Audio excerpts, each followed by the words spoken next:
खबरों के निष्पक्ष विश्लेषण के लिए सब्सक्राइब करें Jantantra TV and press the bell icon. Never miss any update.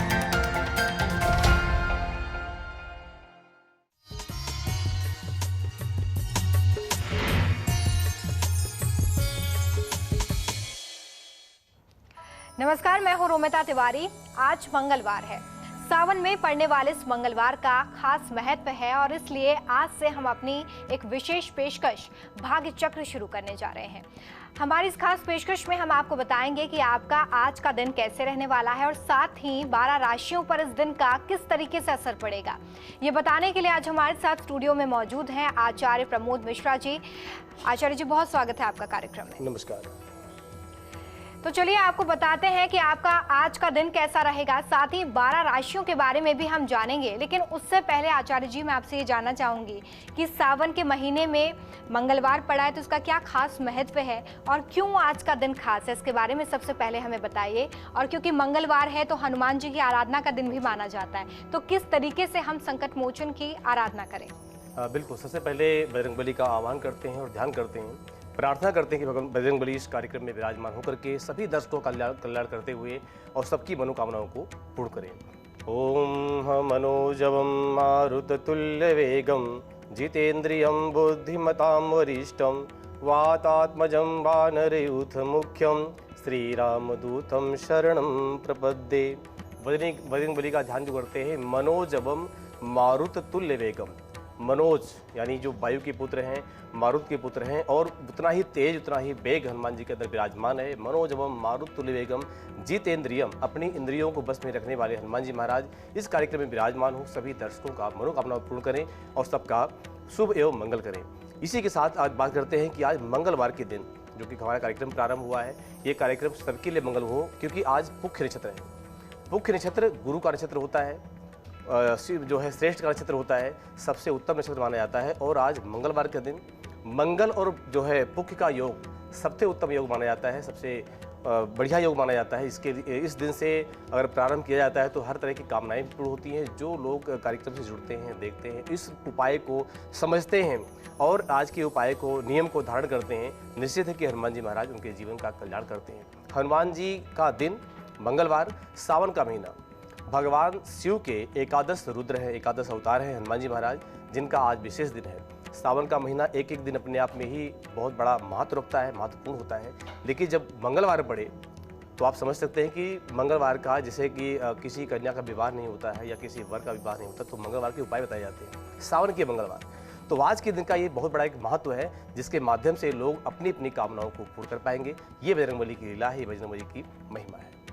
बिल्कुल, तो ऐसे हम सावन सोमवार में ज़रूर भगवान शिव की आराधना करते हैं, लेकिन जिस तरीके से यहाँ पर आचार्य जी ने बताया कि सावन का हर दिन अपने आप में विशेष है और ऐसे में मंगलवार को आप किस तरीके से भगवान हनुमान की पूजा आराधना कर सकते हैं, इसके बारे में आचार्य जी आपको बता रहे हैं। इस पर हम आगे भी बात करेंगे, लेकिन उससे पहले हम राशियों के बारे में जानेंगे।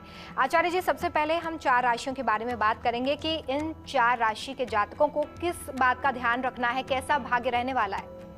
जी बिल्कुल, सबसे पहले बात करेंगे हम जो भचक्र की पहली राशि है, मेष राशि, जिसके स्वामी ही मंगल हैं, यानी हनुमान जी महाराज स्वयं इसके स्वामी हैं। तो चंद्रमा आपकी राशि से चतुर्थ भाव में विराजमान है, चतुर्थ भाव में चल रहा है। आज के दिन आपके जीवन में सुख साधनों की वृद्धि अपने आप ही होने वाली है और साथ साथ आपका जो समय रहेगा, जो दिन रहेगा, वो लगभग मिला जुला रहने वाला है। स्वास्थ्य के प्रति आपको सचेत रहने की जरूरत है। आपके लिए आज जो भी कार्य करें बहुत सोच कर समझ कर करें, ध्यान रखें। शुभ रंग आपका पीला रहेगा। ध्यान रखें, उपाय के रूप में आपकी जो मेष राशि उसके अनुसार केसर का तिलक लगाकर चलें, आपके लिए मंगलमय रहेगा। बात करते हैं अगली राशि यानी वृष राशि के बारे में। जो वृष राशि के दर्शक हैं, जातक हैं, वो ध्यान दें कि उनका चंद्रमा उनकी राशि से तृतीय भाव में चल रहा है। तृतीय भाव पराक्रम का भाव होता है जन्म कुंडली के अनुसार। साथ साथ आज के दिन आपको राजकीय मामले में आपके जो भी कार्य होंगे राजकीय मामले के, वो आपके पक्ष में रहेंगे। कुछ चुनौतियों के जो है आने की संभावना है, जो कि आपको ध्यान रखना पड़ेगा। साथ साथ कुछ विशेष संभावना आपके जीवन में अच्छी भी रहेगी। आपको अचानक कुछ अच्छे स्वास्थ्य संबंधित और धन संबंधित मामले आपके लिए अच्छे रहेंगे, आने की संभावना है और अच्छे अवसर भी आपको प्राप्त होंगे। आपकी लव लाइफ अच्छी रहेगी। आज का शुभ रंग यानी हल्का काला कह सकते हैं। और पक्षियों को दाना डालें, ये दिन आपके लिए शुभ रहेगा। बात करेंगे भचक्र की तीसरी राशि यानी मिथुन राशि के बारे में। मिथुन राशि कहती है कि ये चंद्रमा आपकी राशि से दूसरे भाव में, दूसरा भाव जन्म कुंडली के अनुसार, ज्योतिष के अनुसार धन का भाव होता है, वाणी का भाव होता है। तो यहाँ पर जो चंद्रदेव चल रहे हैं आपके लिए आज धन की बचत होगी, धन की प्राप्ति होगी। आर्थिक स्तर भी आपका बहुत ही सुंदर और बहुत ही मजबूत रहने वाला है। व्यवसायिक योजना भी पूरी होने वाली है। कार्य क्षेत्र में थोड़ी सी सावधानी रखने की जरूरत है। शुभ रंग हल्का नीला। उपाय के रूप में आप प्रातःकाल भगवान सूर्य को तांबे के लोटे में हल्दी, चावल, रोली और बेलपत्र डाल करके ओम सूर्याय नमः इस मंत्र से भगवान सूर्य को अर्घ दें, उनको प्रणाम करें, 7 परिक्रमा करें। आपका दिन मंगलमय होगा। बात करेंगे भचक्र की चौथी राशि यानी कर्क राशि के बारे में। कर्क राशि के स्वामी स्वयं चंद्रमा है और चंद्रमा आपकी ही राशि में विराजमान है, कर्क में विराजमान है। यानी आपका जो मनोबल है आपकी बहुत अच्छा रहने वाला है। साथ साथ खर्चों में वृद्धि कर सकते हैं। आय भी लगभग आपकी अच्छी रहेगी, यानी आय और व्यय की स्थिति लगभग ऐसी रहने वाली है। आपको अपनी योग्यता के अनुसार ही काम करना चाहिए, जैसे कि आपका दिन अच्छा बीते, बढ़िया बीते। साथ साथ आपके भाई बहनों के साथ आपका व्यवहार अच्छा रहेगा, उनके साथ समय बिताएं, आपका समय अच्छा जाएगा। शुभ रंग स्लेटी। दही का दान करें उपाय के रूप में, दिन आपका बहुत ही अच्छा जाएगा। ध्यान रखिए दही का जब दान करें तो उसमें स्पर्श जरूर कर लें, इससे कि आपका जो भी जीवन की कामनाएं हो पूर्ण हो और जिसको भी ये दान दे रहे हैं उसका भी कल्याण हो। तो इन 4 राशियों के बारे में आपने सुना। अगर आप इन राशियों के जातक हैं तो आप इन उपायों को कर सकते हैं ताकि आपका जीवन समृद्ध हो और आप खुशहाली से अपना जीवन जी सकें। हम बात अगली राशियों की भी करेंगे, लेकिन उससे पहले हम हनुमान जी की आराधना में आप क्या कुछ खास कर सकते हैं इसके बारे में जानेंगे, क्योंकि पुराणों में विशेष पूजा विधि के बारे में भी बताया गया है। तो वो कौन सी विधि है जिससे आप भगवान हनुमान को प्रसन्न कर सकते हैं, इसके बारे में आचार्य जी से जानेंगे। आचार्य जी, क्योंकि पुराणों में बहुत सारी ऐसी पद्धतियां होती हैं जिनसे हम पूजा अर्चना करते हैं, तो हनुमान जी की आराधना के लिए क्या कुछ विशेष करना चाहिए हमें, क्या कुछ भोग लगाएं, क्या कुछ मंत्र हैं? जी, सबसे पहले तो आपको ये जानना चाहिए कि हनुमान जी की पूजा सायंकालीन ज़्यादा ही अच्छी मानी जाती है, क्योंकि प्रातःकालीन हनुमान जी अपने स्वामी श्री राम की सेवा में विराजित रहते हैं। कहा भी गया है हनुमान चालीसा में कि प्रभु चरित्र सुने बेको रसिया, राम लखन सीता मन बसिया। यानी हनुमान जी महाराज प्रभु के, राम के गुणों के रसिक हैं। अगर राम का गुणगान उनके सामने कोई करने लगे, रामायण का पाठ कोई करने लगे, तो हनुमान जी बहुत प्रसन्न होते हैं। इसलिए प्रातःकालीन हनुमान जी अपने स्वामी की सेवा में रहते हैं, लेकिन सायंकालीन पूजा बहुत ही अच्छी मानी जाती है। अब ये भी एक प्रश्न आता है कि सायंकालीन यानी किस समय? तो लगभग आज के समय के अनुसार 2 बजे के बाद आप किसी भी समय कर सकते हैं। रात के 9-10 बजे तक भी पूजा अच्छी मानी जाती है। अब पहली जो पूजा हनुमान जी की होती है, अगर आप मूर्ति रूप में पूज रहे हैं या कोई चित्र है, चित्रावली है, कोई फोटो है, तो सबसे पहले किसी चौकी पर लाल वस्त्र बिछा करके या सिंदूरी वस्त्र बिछा करके हनुमान जी की फोटो या मूर्ति रूप में उनको वहाँ पर विराजमान करें। अब विराजमान करने के बाद में हाथ जोड़ कर प्रार्थना करके, हे हनुमान जी महाराज आप यहाँ पर विराजमान हो, आवाहयामि स्थापयामि पूजयामि, ऐसा करें और हाथ में अक्षत फूल लेकर के ही प्रार्थना करें। हनुमान जी विराजमान हो गए, आपकी प्रार्थना है। इसके बाद में वहाँ पर थोड़ा जल का छींटा हनुमान जी के लिए लगाएं और प्रार्थना करें, पाद्योपाद्यम हस्त्योवर्घ्यम मुखे आचमनीयम सर्वांगे जल स्नानम समर्पयामि। हनुमान जी महाराज यह जल आपके लिए हस्त प्रक्षालन, स्नान के लिए इत्यादि करने के बाद आप कलावा का वस्त्र हो या कोई और वस्त्र हो, जैसे भी आप उपयोगी समझें, वैसा हनुमान जी को वस्त्र के रूप में अर्पण करें। फिर जनेऊ जरूर चढ़ाएं, यानी और जनेऊ चढ़ाते हुए मंत्र पढ़ें, यज्ञोपवीतम परमं पवित्रम प्रजापतेर सहजम पुरस्तात् आयुष्मग्रेयम प्रतिमुंच शुभ्रम यज्ञोपवीतम बलमस्तु तेजः। इस तरह से क्रम से करते हुए और जनेऊ चढ़ाने के बाद में हनुमान जी को तिलक करें। तिलक भी सिंदूर का करें। उसके बाद अक्षत चढ़ाएं। अक्षत में मंत्र पढ़ा जाता है, अक्षताश्च सुरश्रेष्ठा कुंकुमाक्ता सुशोभिता मया निवेदिता भक्त्या ग्रहण परमेश्वरा। हनुमान जी महाराज ये अक्षत है जिसकी क्षति नहीं हुई है और पूजन में कोई भी सामग्री ना हो, तो हल्दी से अक्षत को रंगने के बाद अक्षत ही आपकी सारी सामग्रियों को पूर्ण कर देता है, ऐसी शास्त्रीय पौराणिक मान्यता है। तो अक्षत चढ़ाएं। पुष्पम पुष्पमाल्यम, फूल माला चढ़ाएं, गुलाब की हो या गेंदे की हो। ध्यान रखें कि माला जो है सुरक्षित हो, साफ हो, सुथरी हो, कीड़े न लगे हों, फूल खराब ना हो। अगर फूल खराब हो रहे हैं कोई बीच में, उसको निकाल दें वहाँ से और हनुमान जी को अर्पण करें। साथ साथ फूल को धोए नहीं। कई बार ऐसा देखा जाता है, हमने देखा भी है, लोग जो है फूल चढ़ाने की बात कहते हैं भाई फल धो लिया है, सारी सामग्री धो ली है, तो फूल को भी धो लिया जाए, ऐसे गलत होता है। और फूल को फिर जल का छींटा लगाएं बस, जिससे वो थोड़ा तरोताज़ा बना रहे। और हनुमान जी महाराज को पुष्पमाला अर्पण करें। पुष्पम पुष्पमाल्यम धूपम दीपम। गूगल की धूप हनुमान जी को बहुत ही प्रिय मानी जाती है। गूगल की धूप चढ़ाने से हनुमान जी प्रसन्न होते हैं। चढ़ाएं और मंत्र पढ़ें कि वनस्पति सोदभूतो गंधाद्यो गंधुतमा आघ्रे या सर्वदेवानाम धूपोयम प्रसिद्ध। हनुमान जी महाराज, ये धूप गूगल की धूप है, सुगंधित धूप है, वनस्पतियों के द्वारा उत्पन्न की गई ये धूप है। भगवान इसको आप अर्पण करें यानी स्वीकार करें। और कहा भी गया है बजरंग बाण में कि धूप दे और जपे हमेशा ताके तन नहीं रहे गणेश। यानी जो धूप दे करके हनुमान जी की पूजा करता है वो भक्ति को प्राप्त करता है। जी बिल्कुल। तो देखिए, अभी आपने जाना कि किस तरीके से आप भगवान हनुमान की पूजा आराधना कर सकते हैं। सही समय क्या है, क्या आपको भोग लगाना है, इसके बारे में आपने जाना। ज़रूर आप इस तरीके से भगवान हनुमान की आराधना कर सकते हैं, पूजा कर सकते हैं, ताकि भगवान हनुमान की विशेष कृपा आप पर बरसे। बाकी राशियों के बारे में बात कर लेते हैं। आचार्य जी, बाकी राशियों के लिए कैसा आज का दिन रहेगा और क्या कुछ उन्हें ध्यान में रखना है, कौन सा रंग शुभ रहने वाला है? बिल्कुल, राशियों की बात करेंगे। और अभी जो हनुमान जी की पूजा चल रही थी उस बारे में अभी राशिफल के बाद भी बताएंगे आपको कि पूजा कैसे करनी चाहिए। अब प्रारंभ करते हैं हम सिंह राशि में, क्योंकि आपने 4 राशि के बारे में सुना। सिंह राशि का जो चंद्रमा है आपके 12वें भाव में विराजित है और 12वां भाव व्यय का होता है। जन्म कुंडली के अनुसार, ज्योतिष के अनुसार 12वां भाव व्यय का होता है। इसीलिए आपको आज बौद्धिक चर्चा से आप मजबूत रहेंगे, हर तरह से आपकी बुद्धि अच्छी रहेगी, विचार आपके अच्छे रहेंगे। किसी घरेलू काम के लिए आप पूरे परिवार के साथ बातचीत कर सकते हैं। खर्चे की अधिकता आपकी बढ़ सकती है। आज लाल रंग आपके लिए बहुत ही शुभ रहने वाला है। लोहे का दान आप जरूर करें। बात करते हैं अगली राशि भयचक्र की 6ठी राशि यानी कन्या राशि के बारे में। कन्या राशि का स्वामी जो कि बुध है और चंद्रमा आपके राशि से एकादश यानी 11वें भाव में विराजित हैं। आज आपके स्वभाव में कुछ उतार चढ़ाव और क्रोध भी आ सकता है।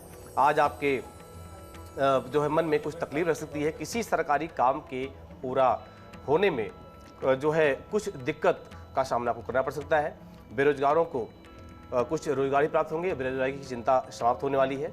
आपका शुभ रंग हरा। साथ साथ भगवान शिव को बेल पर चढ़ाएं 5 की संख्या में चंदन लगा करके और चढ़ाएं। यहाँ पर मंत्र भी पढ़ें, त्रिदलम त्रिगुणाकारम त्रिनेत्रम त्रिधायुधम त्रिजनम पाप संहारम एकबिल्लोम शिवार्पणम। इस मंत्र के साथ भगवान जो है शिव को बेल पर चढ़ाएं। अगली राशि की बात करते हैं भयचक्र की 7वीं राशि यानी तुला राशि के बारे में। तुला राशि कहती है कि चंद्रमा आपके राशि से 10वें भाव में विराजित है। 10वां भाव यानी कर्म क्षेत्र का भाव माना जाता है। तो यहाँ पर आप आज नौकरी या व्यापार के अगर क्षेत्र में सोचते हैं तो यह आपके लिए अच्छा रहेगा। आपको किसी प्रोजेक्ट के लिए अनुभवी व्यक्ति से मुलाकात होगी। पारिवारिक मामलों में दूसरों के दखल ना दें, यानी दूसरों का जो है नज़दीक ना दें, उनको दूर ही रखें। और ध्यान रखें कि आपका मन अच्छा रहे, विचार आपके अच्छे रहें। आज आसमानी रंग आपके लिए बहुत ही अच्छा रहने वाला है। साथ साथ तांबे का सिक्का अपने जेब में रख करके अगर यात्रा करते हैं तो आप ऐसा जरूर करें। ऐसा करने से आपका दिन मंगलमय शुभ होगा। बात करते हैं अगली राशि यानी वृश्चिक राशि के बारे में। ये भयचक्र की 8वीं राशि है। ये राशि कहती है चंद्रमा आपकी राशि से 9वें भाव में। 9वां भाव हमारा धर्म और भाग्य का भाव होता है। चंद्रमा जब यहाँ विराजित होता है तो यहाँ पर भाग्य की वृद्धि होती है और कर्म भी अच्छे तरीके से होते हैं। साथ साथ संतान की सफलता भी आपकी अच्छी रहेगी। जीवन साथी के सहयोग से जीवन में आगे बढ़ने का रास्ता भी खुल जाएगा। खुद को तरोताजा महसूस करेंगे। परेशानियों से निपटने के लिए आपके लिए दिन बहुत ही अच्छा रहने वाला है। आज भोजन समय पर करें। शुभ रंग सिल्वर। आज उपाय के रूप में गाय को हरा चारा दें, इसलिए आपका दिन बहुत ही अच्छा और मंगलमय जाने वाला है। ये आपकी रही 8वीं राशि। जी चलिए, तो इन 4 राशि के जातक अगर आप हैं तो आपको क्या कुछ खास करना है आज के दिन को सुखमय बनाने के लिए, इसके बारे में आचार्य जी ने आपको बताया है। इसके बाद हम बात करेंगे बची हुई राशियों के बारे में भी। साथ ही आपको ये भी बताएंगे कि किस तरीके से आप ग्रहों के दोष को कम करने के लिए हनुमान जी की आराधना कर सकते हैं। एक छोटा सा ब्रेक, जल्द लौटते हैं।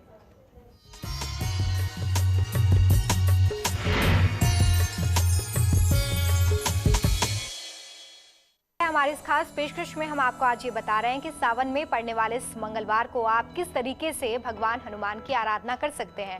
आचार्य जी हमारे साथ स्टूडियो में लगातार जुड़े हुए हैं। आचार्य जी, हनुमान जी की आराधना के बारे में आप हमें बता रहे थे कि किस शुभ मुहूर्त में हमें यह पूजन करना चाहिए और क्या कुछ अर्पित करना चाहिए भगवान हनुमान को, तो इसके बारे में ही बताइए। और साथ ही मैं आपसे ये भी जानना चाहूँगी कि कहा जाता है कि भगवान हनुमान की आराधना से बहुत सारे ग्रह दोष भी कम हो जाते हैं, तो इसके बारे में भी बताएं। हाँ बिल्कुल, देखिए, सबसे पहले भी हम बात कर रहे थे कि हनुमान जी की पूजा के बारे में। तो यहाँ पर क्रम था कि हनुमान जी को किस तरह से धूप और दीपक अर्पण करें, इस क्रम से हम चल रहे थे। तो यहाँ पर धूप अर्पण करने के बाद में हनुमान जी को दीपक अर्पण किया जाता है और यहाँ प्रार्थना की जाती है कि दीप और ज्योति पर ब्रह्म, दीप और ज्योति जनार्दन, दीपो हरतु मे पापम पूजाम दीप नमोस्तुते, शुभम करोतु कल्याणम आरोग्यम सुख संपदाम, मम बुद्धि प्रकाशस्य पूजाम दीप नमोस्तुते। इस तरह से ये मंत्र पढ़ते हुए हनुमान जी को दीपक अर्पण करें। पुनः हस्त प्रक्षालन, हाथ धोने के बाद में हनुमान जी के लिए मोदक लड्डू का भोग बहुत प्रिय माना जाता है। लड्डू या बूंदी का भोग हनुमान जी को लगाएं। तुलसी का पत्ता जरूर डालें। ऐसी शास्त्रीय मान्यता है कि तुलसी से हनुमान जी तृप्त होते हैं, प्रसन्न होते हैं। तो भोग लगाने के बाद में आचमन कराएं। फल जो है कम से कम 1 फल हो या फिर 5 फल हो ऐसी, और ड्राई फ्रूट यानी सूखा फल पंचमेवा हनुमान जी को भोग लगाएं। इसके बाद में पान का बीड़ा जो डंडी वाला हो, डंडी टूटी ना हो और अग्रभाग भी उसका खंडित ना हो, साफ सुथरा पान हो, वहाँ पर जो है बीड़ा बनवा करके हनुमान जी को पूगी फलम महादिव्यम नागबल्ली दलेरुतम एला लवंग संयुक्तम तांबूलम प्रतिगृहताम, इस मंत्र को पढ़ते हुए हनुमान जी को पूगी फल अर्पण करें। उपरांत है हाथ में पुष्प लेकर के और यहाँ पर प्रार्थना करें, श्री राम राम रघुनंदन राम राम, श्री राम राम भरताग्रज राम राम, श्री राम राम रणकरकस राम राम, श्री राम राम शरणम भव राम राम। पुष्पांजलि अर्पण करने के बाद में प्रार्थना के भगवान, ये जो पूजा क्रम है हम आपको निवेदित करते हैं, अर्पण करते हैं। तो इस तरह से सावन के महीने में हनुमान जी की पूजा मंगलवार के दिन विशेष ही फलदायी मानी जाती है और विशेष रूप से किया जाता है। जी चलिए, तो आप इस तरीके से इस सावन के महीने में मंगलवार के दिन भगवान हनुमान की पूजा कर सकते हैं, अर्चना कर सकते हैं, ताकि उनकी विशेष कृपा आप पर बरसे और आपका जीवन सुख समृद्धि से भरा हुआ हो। बची हुई 4 राशियों के बारे में बात कर लेते हैं कि इन राशि के जातकों का किस तरीके का दिन रहने वाला है, क्या कुछ सावधानी बरतनी है, क्या कुछ उपाय करने हैं। जी बिल्कुल, सबसे पहले प्रारंभ करते हैं जो है भचक्र की 9वीं राशि यानी धनु राशि के बारे में। धनु राशि के अनुसार चंद्रमा अष्टम भाव में है और अष्टम भाव का चंद्रमा स्वास्थ्य को दिक्कत देता है। तो स्वास्थ्य की तरफ विशेष ध्यान देना चाहिए। स्वास्थ्य की चिंता आपकी बढ़ सकती है। आर्थिक लाभ के लिए प्रयास आपके सफल होने वाले हैं। कई दिनों से चल रही समस्या दूर होने वाली है और कोई रुका हुआ सरकारी काम भी आपका पूरा होने वाला है। महिला अधिकारी का सहयोग भी आपको मिलेगा। शुभ रंग नीला, पीले फल का दान उपाय के रूप में आपको करना चाहिए। बात करते हैं भचक्र की 10वीं राशि यानी मकर राशि के बारे में। मकर राशि कहती है चंद्रमा आपके 7वें भाव में स्थित हैं। आज आपको मेहनत के अनुसार प्रतियोगिता के क्षेत्र में फल मिलने वाला है यानी सफलता मिलेगी। संतान के दायित्व की पूर्ति होगी। किया गया पुरुषार्थ आर्थिक रूप से सफल होगा। विद्यार्थी जो जीवन है, विद्यार्थी लोग हैं, वो अपने शैक्षिक कार्यों में सफल होने वाले हैं। कोई नकारात्मक मामलों में अगर आप फंस रहे हैं तो आपको कोई महत्वपूर्ण मौका भी गंवाना पड़ सकता है। ध्यान रखें, रंग आपका केसरिया है और तुलसी के पास देसी घी का दीपक जलाने से आपकी मनोकामना पूर्ण होती है। बात करते हैं भचक्र की 11वीं राशि यानी कुंभ राशि के बारे में। कुंभ राशि का चंद्रमा 6ठे भाव में स्थित है। इस समय 6ठा भाव रोग और ऋण शत्रु का होता है। क्या करता है, क्या ध्यान देता है, इस बारे में ध्यान देने वाली बात है। आज स्वास्थ्य को लेकर आपको सचेत रहने की जरूरत है। कोई पुराना रोग उभर सकता है, इससे आप परेशान हो सकते हैं, यानी ये रोग आपको परेशान कर सकता है। आज आपके मन की दशा ज्वार भाटी की तरह यानी उतार चढ़ाव में रहने वाली है और ध्यान दें नहीं, अगर ध्यान नहीं देंगे तो आपको दिक्कतों का सामना करना पड़ सकता है। मानसिकता बदलें, अच्छा सोचें, अच्छा करने का प्रयास करें। बुजुर्गों के स्वास्थ्य की चिंता रह सकती है। आपका जीवन साथी का सहयोग आपको मिलता रहेगा और सानिध्य मिलने से आपका मन प्रसन्न रहेगा। शुभ रंग गोल्डन, शुभ और उपाय जो है ओम गंग गणपते नमः, इस मंत्र का 11 बार जप करना आपके लिए श्रेयस्कर रहेगा यानी लाभदायक रहेगा। बात करते हैं भचक्र की 12वीं और अंतिम राशि के बारे में यानी मीन राशि के बारे में। मीन राशि कहती है कि चंद्रमा आपके 5वें भाव में स्थित है। 5वां भाव पुण्य, संतान और विद्या का दायित्व करता है यानी देता है। आज आपको प्रेम में जीवन बिताना होगा यानी प्रेम में जीवन भरपूर रहेगा। धार्मिक कार्यों में आप सम्मिलित हो सकते हैं। इस कार्य से आपको लाभ भी मिलेगा यानी आपका मन, तन और धन तीनों तरह से आप प्रसन्न रहेंगे। आज आपको अपनी वस्तुएं संभाल कर रखने की जरूरत है। अगर ऐसा आप नहीं करते हैं तो आप किसी बड़ी दिक्कत में फंस सकते हैं। स्वास्थ्य एवं जो है प्रतिष्ठा के प्रति आपको सचेत रहने की जरूरत है। आज आप नौकरी की तलाश में हैं तो बड़े भाई बहनों की मदद से आपको नौकरी भी प्राप्त हो सकती है। आप धर्म के मार्ग पर चलें और धर्म का मार्ग अपनाएं, आपके लिए अच्छा रहेगा। आज उपाय के रूप में ध्यान दें तो आपको घर के मंदिर में गुलाब का फूल और 2 बतासे चढ़ाना अच्छा रहेगा। रंग आपका गुलाबी शुभ रहेगा, अच्छा रहेगा जी।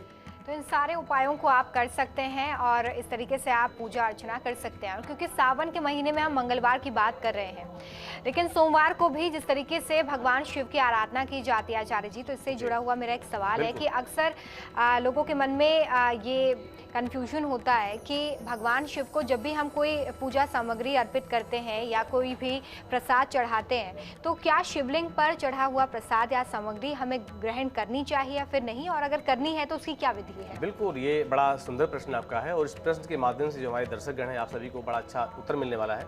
कारण क्या है कि शिव के ऊपर जो चढ़ाई सामग्री होती है, अक्सर गृहस्थ वाले जीवन को नहीं लेनी चाहिए, ग्रहण नहीं करना चाहिए। अक्सर लोग कहते हैं भाई शिव का चढ़ा हुआ तो प्रसाद ही तो है, लेकिन ऐसा नहीं है। शिवलिंग के ऊपर चढ़ी हुई जो भी वस्तु होती है, चाहे वो फल हो, फूल हो, मिठाई हो, वो सिर्फ सन्यासियों के लिए ही उपयुक्त होती है।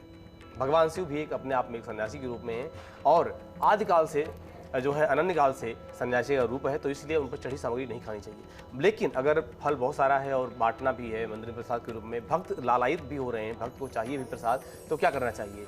इसका प्रोसीजर ये होता है, इसका तरीका ये होता है कि अगर सालिग्राम भगवान जो कि गंडकी नदी के जो है निकले हुए होते हैं और उनकी पूजा वैष्णव लोग करते हैं, जो विष्णु के उपासक होते हैं, नारायण के उपासक होते हैं, वो लोग सालिग्राम भगवान की पूजा करते हैं।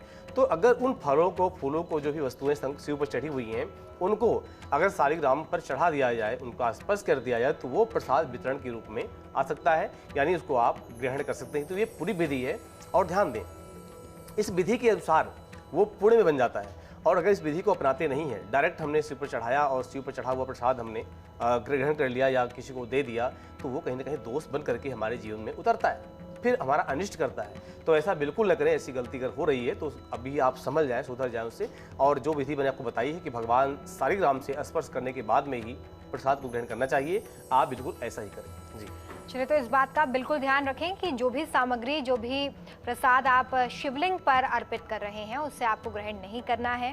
और इसके लिए किस तरीके से विधि है, सिर्फ सन्यासी ही इससे ग्रहण कर सकते हैं, उनके लिए उपयुक्त है, इसके बारे में आचार्य जी ने आपको बताया है।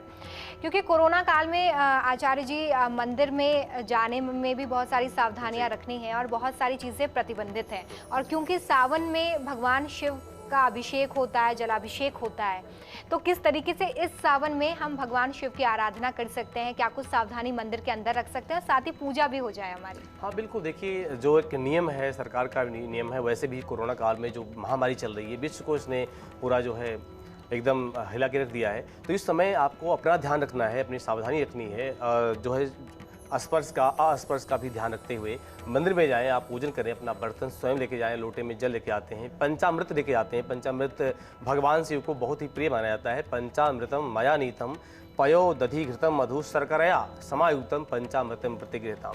तो अपनी वस्तुएं, बिल्वपत्र, पंचामृत, फूल, फल सब लेकर जाएं, भगवान शिव की आराधना करें, उपासना करें, पूजा करें। एक बात मैं और थोड़ा क्लियर करना चाहता हूँ, अगर आप जन्म कुंडली में मंगल से संबंधित दोष से ग्रस्त हैं, मंगल के साथ राहु बैठा हुआ है पंचम भाव में, जिसमें कि विद्या में कमी आ रही है, पढ़ाई में दिक्कत आ रही है। मंगल के साथ राहु बैठा हुआ है सप्तम भाव में, जो वैवाहिक जीवन को थोड़ा सा डिस्टर्ब करता है, यानी दिक्कत पैदा करता है। मंगल के साथ राहु बैठा है आपके कर्म क्षेत्र में, जहाँ की व्यापार में, नौकरी में, बिजनेस में, आपके पिता के संबंध को खराब करता है। इत्यादि दिक्कतें अगर आपको आ रही हैं, आप झेल रहे हैं, तो आपको क्या करना चाहिए? आपको शक्कर से मिला हुआ गंगा जल, शक्कर से मिला हुआ गंगा जल मिलाएं और इतनी मात्रा में मिलाएं कि रुद्री का पंचम अध्याय, जो रुद्राष्टाध्यायी है, पंचम अध्याय से अभिषेक करें भगवान शिव का।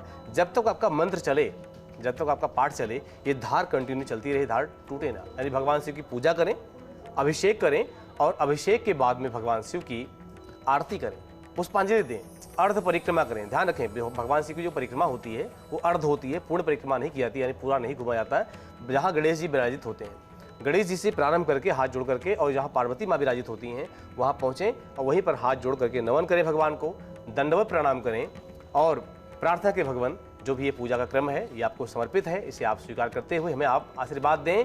गोई हाथ गोहि गोप्त्रात्वम ग्रहण नमस्कृतं जपम सिद्धिर्भवत मे देव तो प्रसादान महेश्वरा। भगवान शिव आप महेश्वर हैं, तो इस विधि से भगवान की पूजा करें, प्रतिष्ठा करें, आराधना करें, भगवान शिव प्रसन्न होते हैं, आपके ग्रह दोष भी दूर होते हैं जी। तो इस तरीके से आप पूजा अर्चना कर सकते हैं, अपने ग्रह दोषों को भी आप खत्म कर सकते हैं, कम कर सकते हैं। अगर आप लंबे समय से किसी ग्रह दोष से जूझ रहे हैं तो इस तरीके से आप भगवान की आराधना जरूर करें। आचार्य जी, बहुत शुक्रिया आपका इतनी अच्छी जानकारी हमारे दर्शकों को देने के लिए। नमः शिवाय। फिलहाल हमारे खास पेशकश में इतना ही। देखते रहिए जनतंत्र टीवी। नमस्कार।